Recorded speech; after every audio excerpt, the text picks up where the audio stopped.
بیرانی بەڕێز خۆشەویست دووبارە سڵاو. کاک دکتۆر ئێمە ئەگەر بینەوە سەر ئەم پرسیارەیە وتمانیانی ئێمە نایزانین کە کار و کردەوەکان کاتە دێنەبوون چییە، یعنی علممان پێی نییە، بەڵام وەک ئەوەی کە خوددا بۆمانی نووسی و ئەبێ وا بڕات توانای گۆڕینمان نییە. کاکە مەسەلەی علمی غەیب ئەمە لای خوایە. ئێمە ناتوانین پاساوی ئیشەکانی خۆمان بکەین بڵین خوا لەسەری ئەمەی لەسەر نووسیوم وەکو ئەگەێڕنەوەڵەن کابرای ئەچوشتی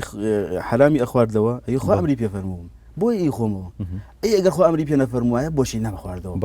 بەڵام لێرەدا ئەمە خوێکەتە شاوی خۆی ئێگە بڵێ ئادی شەقوەیەک پێم بیکە بەوری خۆ تاڵا ناشتیوان نابێ بۆ مە لە زاتەکان ئەڵە خوا پێی کردوون بەڵام بۆ ئەم شتەکانی ترە نەخێوانیە ئێمە نمونەمان هەنیە بە پێیژەکە. باش یەک نمونێتری بەسیط ئەمە بەداغی ئاو لێرە من ئەی خۆمەوە نووسراوە هەمووی نووسراوە بەڵام تۆ زانی نووسراوە ئەوە مەشیئەتەکەی خوا لەم کاتەوە من ئەم نەخواردە ئەوە مەشیئەتەکەی خوا لەو کاتەکە نەخواردەوە باش منی خۆمەوە مەشیئەتی خوا لەوایەکەی خۆیتەوە یاخە چۆنە بێ وایە باعث لە مەرتەبەی سێمە باسیەکەین ئەو سوالش خوا ئیشارەتی بۆ کە لە مەرتەبەی سێمە باسیەکەین ئیشارەتی بۆ کە بڵێ ئەو مەسەلەی ئاو خواردنەوەکە جا سەیری کەن پێغەمبەری خوا فەرمێکی لەم حەدیثایە باش ئەفەرمێ احرص على ما ينفعك يعني تۆ لێرە اعتماد مەکە لەسەر ئەمە بڵێ وەڵا کێ ناڵێ لە کتابەکەی خوایە وا نووسراوە کە ئێمە لێرە پیاوێکی خراپ بین یان پیاوێکی ئاوا بین یانی کابرایەکی لامبالات بێ بژی لەم دنیاە ئەفەرمێ احرص ئێستا وەکو بڵین بۆ نمونە تۆ سیارەیەکە پێ لە کاتێک کە سارەکە لێ خوڕی لەسەر و جادەیە ئیشارەتی مرور بەدا نەنراوە بەتەشیت کە ئەڕۆی سرعەتەکان هەمووی نووسراون هەموو نووسراون چاویشی لە سارەکانەوە نییە کامە سەریع و کامە سەریع نیە جادەکان خەتی بۆ نەکێشراوە بەتەشیت لەو کاتا بێ بە شێوەیەکی قانونی بڕۆی بەڵام ئەگەر بە قانونی نەڕۆشت بە قانونی نەڕۆشتی لەو کاتە کە بە قانون تووشی بەڵا بیت باشە تووشی بەڵایە بوو کە تووشی بەڵا بوویت لەم کاتە خەڵکی لای خۆمانە وەڵام قەزا و قەدەر بە کابراکی کوشت نەخێر ئەمە قەزا و قەدەر نییە قەزا و هەمووی قەزا و قەدەرە هەموو شتێک لەم باشە تۆ ئەمەکەیت هەموو شتێکیت بە قەزا و قەدەر بەڵام لە کوێدا یعنی تۆ بە سوالەکان تەوەکردایە تۆ ئیسێ باسی هینا ینی هەموو شتێ بە مەشیئەتی خوا باشە تەواوی بەڵام کام هەموو شتێ بە مەشیئەتی خوایە ئێمە ئەفعالەکانمان فەرقی هەیە ئێمە ئەفعالی اختیاریمان هەیە ئەفعالی ئیضطراريشمان هەیە خواشە فەرمێت تۆ غەیب نازانیت سەیری علمی منو نەکردووە تاوەکو لە خۆتۆ پاساو بینیتەوە بە جەریمەکانت بڵێ بۆ نمونە کە جەریمە بێن کابرایەکە خراپە بۆیە پێغەمبەری خوا فەرمی عەلەیهی سەڵات وسەلام لعن الله من غير منار الأرض ئەو ئیشارەتە مرورانە کە دانراون پێغەمبەری خوا فەرمی هەر کەسی بیگۆڕێت لعنەتی خوای لێبێت گۆڕینەکەی کە لە گۆڕینەکانیش ئەوەیە کە تۆ بۆ دانراوە کە بڵێن پەنجا بڕی زیاتری کرد لەم کاتە هەر گۆڕینە بەڵێ یان تۆ لەم کاتە تۆ سەیری ئەولایان خۆ نەکردووە ئەچی وەڵا کابرایەک کوژی وەڵامە قەزا و قەدەرە نەخێر پاساومێنەوە بە قەزا و قەدەر خۆت ینی واو لێ هاتووە بەڵکو تۆ کامیلی اختیارە هەبووە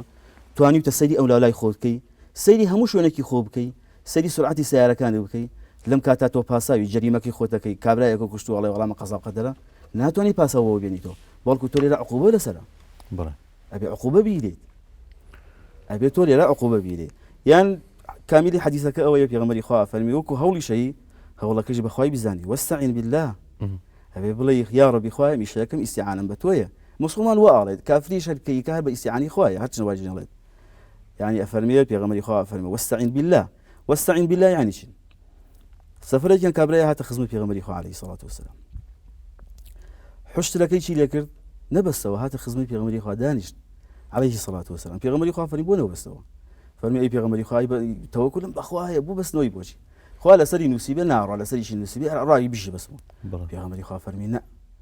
يعني معنى حديثك لسرين نوسي وانا وزياده بتوضيح حكى وبس يعني انسان ما ضبطي هي بالحديثك في غمر يخاف فرمي بي بسرو ثم توكل اخذ باسباب كان بك دعاء وتوكل بس يعني توجبر نيت تولي لا جبر نيه جاء في غمر يخاف فرمي كامل حديثك اويا افرمي ولا تعجز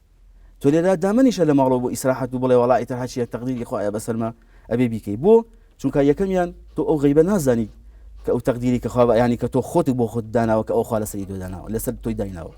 جالب أما لشرع في غمر خوا فرمي هركس الشيء ولا كابراكي كاهن تا إيش كان يبغى جيب كا يعني بخيالا يبجي يعني شبه كابراكي ساحر أفرم من أتى كاهنا فصدقه بل أم كابرا كاهنا فالشي الراسة أفرم لم تقبل منه صلاة 40 يوما بالكو بتو بواقعي بجي خنو يجي تشل أنا الرجل يقبل نابد ئەو کابرایی کە تۆ ئەچی بۆ لای تاشتەکان بۆ دروستگین کات وەکو تۆ وایە هیچ علمێکی نییە. باشە تۆ حساب بۆ ئەسبابەکان بکەین ینی مەسەرەن من نەبوو تۆ خۆ پێغەمبەری خوا فەرموون بەڵە جاخۆ تۆ لەم ینی خۆ تۆ هەموو بەڵێ ئەو زانیارانە بە پێی قورئان و ئەوەگەمە حەدیثەکان ینی فەرمودەکانی پێغەمبەر دووخوا لەسەر بهێنیتەوە بەڵێ تۆ دەبێ مە حساب بۆ ئەسباب بکەین سەبەب هەیە کە با بڵێن مشکلەیەک یا حادسێک ڕووەدا ئەرە نمونەی خۆت وتت مەسەرەن ئیشارەدان دراوە تۆ بێ بڵی بەپێی 50 بڕۆی لە هینی مەڕوورە بەڵام تۆ دوایی بە سورعەتتر لێی ئەخوری 100 ئەڕۆیت و تووشی بەڵایەک ئەبیت ئەمە لەم کاتەیە ئەم مرۆڤە تاوانبارە بەپێی یاسای بڵێن بەپێی یاسای خۆشمان هەتا بەڵام تۆ بەپێی یاسای خودای گەورەش هەم بە ئەم کەسە بە تاوانبار ئەزانی باشە دی ئەم بەڵایە کە نووسراوە ینی هەر ئەبێ ڕوو بدا دروستبوونی ئەم مرۆڤە بۆ پێناوی چی باشە نانەقینا من بۆچی سارەیە سارەیەک دروست بکەم لە سۆندی ستۆپەکەی تەواو نەبێ کارەساتی لێ دروست ببێ یعنی من بۆچی ئەمە بکەم ناوان نییە خواتەکە کە تەکلیفمان لەکات تەکلیف لەو ئەعمالەمانە ئەکات کەوا ئەتوانی خۆمان بیکەین خوا کاتە تەکلیفمان لەکات تەکلیف لە شتێکە لە ئێمە کە ئەتوانی بیکەین لا يكلف الله نفسا إلا وسعها لا يكلف الله نفسا إلا ما آتاه كابتان أو جوابها شنو واضحة يعني بوسي لا شنو الدين إخوة واضحة كابتان كابرانات وأنا بيكاب هين بلا ولا أما جبروا أما إيش كان بيخوم البيكين يعني خوا بيكردوا مكابتان عقوبونية نخيروانية يسيك يتلوش تاني كواهية كابتان جواب راوما يا كم يا غيب نازانين دوهمشان أو تكليفاني كخوالي ما كان لو أفعالانية كوا اختيارية لو أفعالانە ئیسە ئاەتێک نییە حەدیثێ نییە من توانای گۆڕینی نووسینەکانی خودای گەورەم هەیە کەس ناتوانێت باشە ئەم نووسیوێتی ئەبێ من بەس تۆ دەی سوالەکە دووبارەکە باشە سوالە لە تۆکەم باش ئەو نووسیوێتی ئەبێ من لە تاریخی ئەوە لەم مقابلە دانیشین ئەم جەریمێ بکەم ئەم تاوانم کرد یا ئەم چاکێ بکەم باشە ئەم چاکەیەم کرد باسی ئەم چاکەیەکەی نووسراوە من نووسراوە تاریخەکەی و ساعاتەکەی و دقیقەکەشی نووسراوە باشە بەم دوو شێوە جوابینەوە صفەتی علم مؤثر نییە دووهەمیان تۆ علم غەیب هەیە کە تۆ ئەبی ئیلا وا بکەی یاخی چ کابرایەکی نەزان واڵێ دەڵێ وەڵام من لە ماڵەوە داهانیشم بۆچی کەسابەت بکەم بۆ شێش بۆ بازار خۆ نووسراوە لەسەر یەکێ لەوانە ڕزقەکەی نەبوو یەکێ لەوانە ڕزقەکەی نییە کابەتانە با ئێمە لەسەری بنووسی جا تۆ لێرە کتابی خۆی بینیوە تا ئەم ڕزقی ینی کە ئەبێ فەقیر بێت نەخێر پێغەمبەری خوا فەرمووی وەلا تعجز بڕۆ هەوڵ بە ئیشکە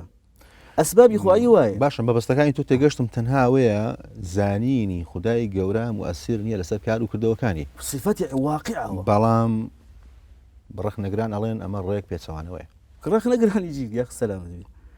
شتێکی واقعی ئەمە ئێمە بێ ینی سەیری واقعەکەین لە ئەمری واقعی چیە بینین ئەمری واقع ئەوە بینین ئەو شتانی کە ئێمە علمان پێ هەیە بە صفەتی علم ناتوانانی بیگۆڕیت شتێکی واقعی ئەمە کتێب نی بخوێن بەیسا بەڵێن وەڵام منم کتێبە هەمە لە ماڵەوە من خوێندومە تۆ کاگامە دێشتا نسخەکەی بەرنەکەوتەوە ئەمە شتێکی واقعە تۆ خۆ تەطبیقی بکە ئەو قاڵ ئەو پەرداخلی ئەسبیە ئادی بە صفەتی علم بیگۆڕە توانیت ناتوانیت ئەوەی کە ئەو ڕخنانە ئەگرێت يعني بابزانك تعلقات صفة علم بشيء صفة تعلق بسيط تعلقات صفة علم بشتا كانوا بالمعلومات تعلقي كي إيضاح وكشفة أي باشا اللي لا واقع شيء باشا تبي أبرس يعرفك واقع دوري شيء باشا ما باب رسالك بشويش تبكين يعني ما بس خداي جورا لدرس كلمي مروفيك بمشي ويا كهاتبون أما تسارنوسي وبين سراوة يعني تسارنوس لردا قدرته باشە مەبەستی خودای گەورە لە دروستکردنی وها مرۆڤێکدا چییە؟ حد دووبارە کردەوە پێمان وتی خوا لە سورەتی تەبارەکە فەرمێ لیەبلووەکم ئەیوکم ئەحسەنو عەمەلەن حتا خێر و شەڕ باش کرێت یعنی جیابێتەوە جات خوا لە بازبی خەڵقەکە ئینشەڵا باسی ئەوش ینی ئەوەش هەر دووبارە کردو لەو لە مەرتەبەی چوارەمە دووباری کردوت خواوە بەڵێ لای خۆت بینوسەوە سوالە با بەسەریان نەڕێن باش یەکێکی تر لەو سوالان لەو شتانی کە پێغەمبەری خوا باسی فەرمی بۆمان سەحابەکان ئەرزیان کرد باشە ئێمە هەموو شتانی کە لەسەرمان نووسراوە ئی کاتێک کە نەخۆشیش کەوتی دەبێت کابرایەکی نەخۆش دانیشە لە ماڵەوە بڵێ کورە لەسەرم نووسراوە بڵا باعتە بۆ خۆمان با بمرین بۆچی چین بەلای دکتۆر نەخێر پێغەمبەری خوا فەرمێ کاتێک کە چی ئەفەرمێ تەداو عیباد الله حەدیثی صحیحە ئەفەرمێ کە نەخۆشەکەی هەڵسە بڕۆ بەلای دکتۆرێک بەڵام سوودێکی هەیە چکەمە هەرە بمرێ نابێ ئەجەل ئەجەل ئیشاڵای هەندیان ئەم شتە دووبارەکەمە منەڵم لە کاتی خۆی ئەو سوالە جوابیەمەوە یەکێ لەو شتانە ئەجەل پەیوەندیان پێکەوە کاک دکتۆر مەسەلەن بۆ نمونە پەیوەندیان پێکەوە بۆ نمونە من یەک نمونەی بەسیط بۆ دێنمەوە ڕەبتەکان تۆ بە ئەرزم کاگان بێت ڕەبتەکان بڵێ خۆی ڕازەکەی ئەم چوار مرتبەیە هەمویان یەکدانن بڵێ بەڵام خۆزگا شوبهەکان هەر لێکە لە شوێنی خۆیان وایە ئێستا بڵین باسی تەداویەکە یەکەین باسی مردنەکە ئێمە لە ئەنواعی قەدەرەکە باسی یەکەین بڵێ ئایا مردن و زین و بوونم ینی لەدایک بوونمان بەشی کامیانە بڵێ ئەوە ئیشەڵە ئالەوە باسیەکەین باشە جا من هەموو سەفەرە من ئەو دووبارەکەمەوە تخوا تۆ با لە بیر نەشێ با دوایی بەسەریان نەڕۆینەوە حەز ناکەم بڵێ لێرەدا کە پێغەمبەری خوا فەرمێت تەداو عیباد الله بڕۆ ئەخذ بە ئەسباب بکە بڕۆ بەلای دکتۆرێکە شارەزا بێت بەڵام دکتۆرێکە نەشارەزا بوو ئەگە تەداوی هەر کەسێکی کرد عالم نەبوو بۆ ئیشە پێغەمبەری خوا فەرم من تطبب بغير علم فهو ضامن ئەبێ عقوبە بیرێت فهو ضامن لەو کاتە کە تۆچی بەلای ئەو دکتۆرە تۆ حوسنی ظنی پێ هەیە ئەبێ ئەویش ئەبێ عالم بێ لە ئیشەکەی خۆیان لێرەدا پێغەمبەری خوا فەرمێ کاتێک کە تۆ ڕۆشی بەلای دکتۆرەکە ئەخذ بە ئەسباب کرد ئەوە تەقدیراتی خوا وایە تەقدیراتەکەی خوا لەوایە جای سێمە لێرەدا مرتبەی دووهەممان تاواکە کە کتابەتەکان بوو لێرەدا ئەم کتابی خوایە جل وعلا ئەوە نییە لەسەر ئێمە وامان لێ بکات کەوا ئێمە ئەفعالەکانمان چی بێت ئەفعالێکی جەبری بێت و خوا بە زۆر شتەکانمان پێکات بەڵگەی هەرە گەورەمان لەسەرەوە بە تەفسیلی ئینشاڵڵا دوای ئەوە باسی یەکەین لە مرتبەی چوار هەموو پێنجەمە باسی یەکەین بەڵگەی هەرە گەورەمان ئەوەیە کە خوا تەکلیف لە ئەعمالێکمانەکە کە خۆمان نەتوانین بیکەین لە ئەعمالێکمان ناکە کە ناتوانین بیکەین یعنی ئیسە خوا هیچ ئاياتی نیە هیچ حەدیثی نییە کە خوا بفەرمێ ئەبێ زەڵەباتی قەلبی ئێمە هیچی وا بێت و یەکی ترەوە یا بێت سوڕانی خوێنبان هیچ ئاياتی نیە بەرامبەری هیچ حەدیثی نییە کە سوڕانی دڵی یعنی خوێنی ئێمە هەیە سرعتەکەی ئەو نەبێت و هەیە سرعتەکەی تری ئەو نەبێت نییە کابەتانە تەکلیفاتی خوا ڕووەکاتە ئەفعالی اختیارەکانمان کە ڕووی کردە ئەفعالی اختیارەکانمان یعنی چی یعنی جبر نین یعنی تۆ کاتێک کەسێک جەریمەیەکی کرد کەسێک کە جەریمەیەکی کرد لەو کاتا پاسایی بۆ نییە بڵێ وەڵام من عقوبە نایدێم چونکە خوا لەسەر لەسەری نووسیوم جامە دوو مەرتەبەمان تەواو کرد باشە تۆ باسی ئەجەلیشت کرد گارێکی لەو فەرمودانی پێغەمبەر دوو خوای لەسەر بێ باسی ئەمەشە کە ئەجەلەکەش نووسرێت و بە هەمان شێوە هەم دیارە هەموو فەرمودەکانی پێغەمبەر مطابقن لەگەڵ ئاەتەکانی تری قورئانی پیرۆزدا دیارە لێوێشدا هەمان ئاماژە هەیە باشە کەسێک کاتی خۆی من مەسەلەن کەسێک زیکی هێشا و نازانێت ڕیخەڵەت شوێرێتی و مرد بەڵام ئێستا عیلاجێکی بۆ دەکرێ عەمەلیاتەکرێ و نامرێ کەواتە لێرە ئێمە ئەجەلەکەمان گۆڕی ئەخذی بە ئەسباب نەکردیان ئەخذی بە ئەسباب باشە بۆچی کاتی خۆی ئەم هەموو خەڵکە ڕیخەڵەت شوێرەی گرت و مرد یا نەخۆشیەکە هات تاعون بوو مەسەلەن ئەمە کۆلێرەیە هەر نەخۆشەکانی بۆ چاسەرینەوە یعنی هات و بە مەلاین خەڵک مرد یعنی پێوەی لە مەسەلەی عیلمە خوا شتەکانی داناوە ئەسبابەکانی داناوە یعنی لێرەیە کەم ئەم چارەسەرە دۆزراوەتەوە خدا ئەم ئەسبابەی ناردووە لێرەیە بۆی هەوڵیاوە ئینسانی ئیسە هەوڵیاوە ئینسانی ئەو کاتە لەو مەرحەلە عیلمیان نەبوو لەوانەیە بڵێ یعنی بۆیە نەدۆزراوەتەوە ئیسە زمان ئایا ئەم زمانێک ئێمە قسەی پێیەکەین خۆمان دۆزیمانەتەوە یان هەر خوا وعلم آدم الأسماء كلها ئایا لە کاتی کەشەکان دروستەکەین ئەجەل نەنووسراوە ئەبێ لەو ڕۆژەیە ئەوەن ینی ئەوەندە ساڵە ئەو کەسە ئەژێت ئێدە باشە ئێستا مەسەرەن لەسەر ئەمری واقعا مەسەرەن ئەم هەموو بحوثە علمیە ئەبینین ئەو هەموو ئەجەلەکەی زیاگات یعنی لەسەر لە ئەوروپا مەسەرەن مرۆڤ عمری زیاترە لێرە مەسەرەن بۆچی ئەوە ئەسبابەکانی هەیە تۆ خواردنەی کە تۆ یەخۆی تۆ سەیری علمی خوا نەکردو تا بڵێ وەڵا ئەمە ینی تۆ غەیب بزانی باشە کەسێک توش نەخۆشیەکە بێ ئەو دیارە ئەگەر تۆ عیلاجی نەکەی ئەمرێ ئەسبابەکانیە خواردنی باش بخۆی لەوانی سەحە ینی لەوانە نییە واقعیە سیحەت و باش من ئەمەم گۆڕی کەوا بێ مەش تۆ نەوە گۆڕیوە بۆ تۆ ئەو زانی ئەگەر ئەو خواردنە نەخۆی ینی خوا نووسێتی لەسەری هەی لا بە سیحەت و خراپێ بە خواردنەکە گۆڕیت زانیتە لە علمی خۆیان باشە ئەگەر لە تۆ سوالەکەت خوا من نەمانزانی ئەگەر من ینی ئەم پرسیارەی تۆ بە شێوەیە شتر باڵێم ڕوونکەمەوە یعنی من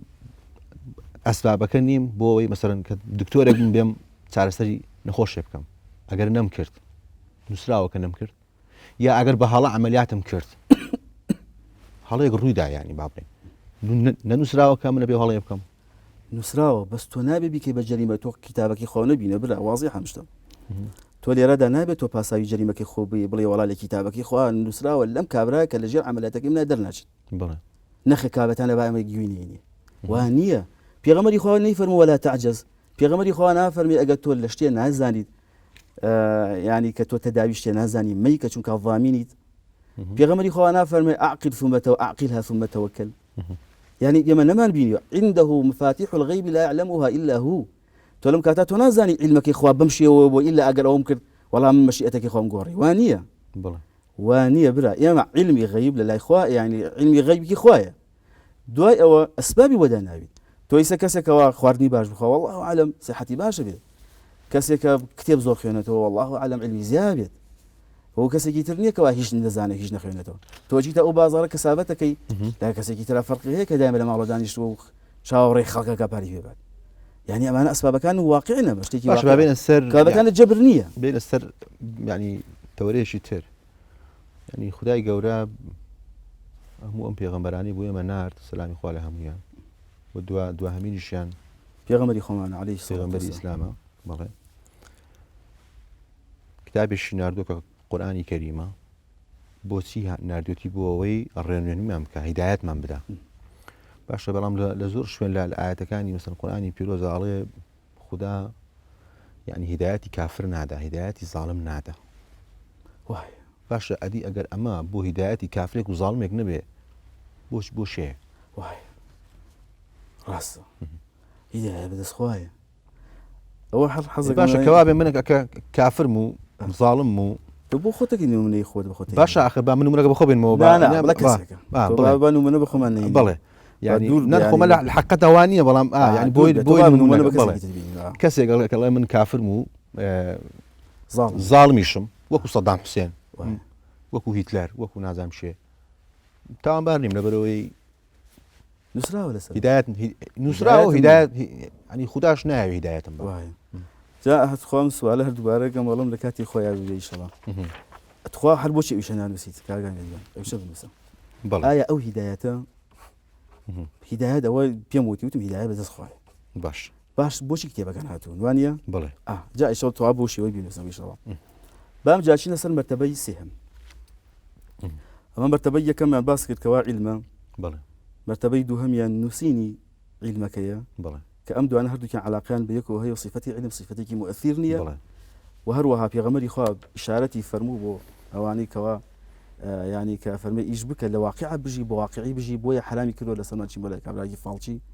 تشمبلا كابراكي الساحر شو كأجوك إمواء علم غيب نازاني بله ليرد باسي أمانك كوا شوفها كان يعني واضحة لواقع يعني رد لنا وأمانة بله جام جاشين سن مرتبة سيهم مشيئتي خو إرادي خو ويستي خو بله يوانيا بله قضاء قدر يعني شيء على تعلقه هي بس صفته علمي خو ويستي خو خالقيتي خو بله جالي رباسي ويستي خو أوش تاني كخوايا سيدي كشنها آية هي بس يوم للا وكو تبرك يعني اكتفاء بشان آياته كين وكو خافا وما تشاءون إلا أن يشاء الله يو هالشيء التانيت مشيئتي خوي لقلايا بله جامل يرد بيغمري خوا معنى أم آياتنا مقوكا فرمي يوم ملن لا تقولوا شاء الله وشاء فلان يوم ملن ولا فلان كسو خوا وفلان كز نبغايا ولكن قولوا شاء الله ثم شاء فلان يعني بمرتبة ثم بيهني شو كان مشيئتي خوا بصرها مو مشيئتك كانوا لا آياتي كتلا خوا فرمي ولو شاء الله لجعلهم أمة واحدة لا آياتي كتلا فعال لما يريد كابتنا مشيئته بيستخوا بصرها مشتكاني مخلوقات خويويتي يكي لمخلوقات عبد كاني يمين لا حديث صحيحة بغمر خوا فرمي قلوب العباد بين إصبعين من أصابع الرحمن كقلب واحد يصرفها كيف يشاء يعني دلي إيما هر هموي لبين دو بنجي أو دو بنجي لا يقب قد يعني لا يقي خوايا يعني بلا تشبيه ولا تأويل ولا تعطيل يعني لا يقي خوايا وبنجان بنجيك كلا يقي خوايا بلا تشبيه ولا تعطيل ولا تأويل أفرمي يصرفها كيف يشاء أم دلانها قورت دلكانا قورت يعني لحديث كتير كبيغمري خو عليه الصلاة والسلام كصحابة كان لخدمتي أبون خيمة لك وبن يجي بياني بيغمري خو فرمي حصل بان يجي كمان كين فرمي شيء فرمي إن الله تعالى قبض أرواحكم خوار روحي لأمل لسن دينوا حين شاء وردها حين شاء لو كاتا إما روح لبين ما نبو لكاتك كخبر ما نبو خواب أعجاي كردين بأس يرجع كان مالكين كابتانا أم آياتنا أم حديثنا بلغن لسلام مشيئتي خوا لسر فوقها مشيئتك كانوا بەڵێ جام جات توشي فرمي باشە تۆ باسی ویستی خوا کرد خدای گەورە چی بووە دیارە کۆمەڵێک ئاەتیش هەن یعنی بۆ نمونە لە سوورەتی ئەنعام ئاەتی 125 فمن يريد الله أن يهديه يشرح صدره للإسلام باشە ئەمەی کە خدا کامیانی ویست سنجی فراوانەکە بۆی ئیسلام وەرگێ باش هیدایەتی پێ ئەوەشی کە نەیویست باشە ومن يريد أن يضله صدره ضيقا ئەمەشی پێچوانەی ئەوەی ترکە ئەوەشی کە نەیویست نایەوێت باشە ئیتر یعنی کابرا دانیشێت يعني مثلا كسك الله يعني بما بيالين كافر وای كابرا دانیشێ بڵێ تاوانی چیانی تاوانی چیە و خۆفیەکان نەخیروانیە کاگانی ئاەتەکە واڵێ وایە خبرات و ئاەتەکان تۆ بە معنەکانی بزانی بەڵێ معنای ئەمایەتە چی بوو معنای ئەوەی ئاەتەوەی خوا فەرمی هەر کەسێک ئیرادەی هیدایەتی پێ بکەم هیدایەتی پێم بەڵێ هەر کەسێکی ئیرادەی هیدایەتی پێ نەکەم نایەمێ واضحە باشە بەڵام چۆن تەفسیرەکرێت خبرات و سەیدیکەم چۆن تەفسیرەکرێت یەکەم کەس کە ئەو قسەیە کرد کێ بۆ شەیتان بوو یەکەم کەس کە ئەو اعتراضی کرد لە مەشیئەتی خوا شەیتان بوو جا کاتێک کە خوا باسی قیسەی شەیتانمان بووە کە لەگەڵ ئادەمە وەکو لە سوورەتی بەقەرایە خوا فەرمووە وإذ قلنا للملائكة إني جاعل في الأرض خليفة لما لا كان فرميان أتجعل فيها من يفسد فيها ويسفك الدماء ونحن نسبح بحمدك ونقدس لك لم كاتاك أمانيان ود خاف فرمي ملائكة كانت استجدبوا آدم بن فرمي شيء استجدبوا آدم بن بلام شيطان يرى شيء كرد ملائكة سجدان برد بلام شيطان لي برد أبا وتنايبا بأمري خواي كرد واستكبر قياسي بكرهني واستكبر قياسك شلون بو وتي خلقتني من نار وخلقته من طين وتي خوايا أول قرد بسكرو من الأقرب بسكرو جنسي كامل بقى وترن أقل طافته روناكيتيانية خركي روناكيتيايا تي لبرو من نايبا أبا بيجي أمري خواي كرن سجدكين لبر واستكبر لكاتك كأم مقدماتاني شيء نكر خوكم ملائكان يتواني سجدات والله شيطان هاوشي كرد وتي لسورة أعراف هاي فبما أغويتني وتي خوايا تومن واليكرد فبما أغويتني لأقعدن لهم صراطك المستقيم وتي خوايا كتومن واليكرد عبد كان نوي أم آدم كدروز بو أبين للرجانا أبوس من نار توشي هداية بن جايكم شبهة كدروسي كشيطان بو وكل خالة سورة الأعراف هاي اللي يعني آياتك يعني فمن يريد الله يعني خوا برا بوم باس كردي كس بوكم أما الشيطان بما باس هناك الشيطان ريلا خلق يكم كس كأو اعتراضي كرد يكم كس كإبداء أو رأيي كرد وكل خالة سورة الأعراف فرمي فبما أغويتني يعني شيطان لبيدي شو كأما خو أمري فيه فرموكم ملائكة بس سجدي بالداية بلام نيبر كشيلم كاتب باساوي خرابيكي خوي شي لك باشا من يشاء من يعني سما لا آيات شيء تري قرآني بيروزا والذين كذبوا بآياتنا صم وبكم في الظلمات من يشاء الله يضله من يشاء الله يضله ومن يشاء الله ومن يشاء يجعله على صراط مستقيم واي آياتي تريش شيء يعني خدا شيء خصص الرجاي تاريخ وشيء خصص الرجاي يعني ما ليش لم كتب أنا آياتي وتفسير كذا برا أو آيات ثانية من أوانك خم خندوه ها فرمشي وما تشاءون إلا أن يشاء الله حشيتو إيجامي خوايا باشا يعني دارا خم بمخندي تو آياتك يعني كمالك آياتي تريجهن نعم آياتها جواز لا قلتو أمي من الله لا أنعامها وتقولي لا أعرافها لا إنسان يعرفني سورة إنسان أو من خدمة لا أنعامها راسك واي هل هموي بلا أم آياتاني كمان باسم كاغا ميديان هموي عامبو هدايات وغيري هدايات جاكريت باشا دار أم بابة زياتر قصة هلا قري لبشي دوهم دا زياتر لسر أم بابة أدوين زياترش كات دين بوي قصبكي بينا نؤذن خوشيز لردهاتين ألقي كوتاي ألقي أمزارمان تا ألقي جيتر بشي دوهم هل لسر أم بابة زياتر أدوين هر شادو سركوتوب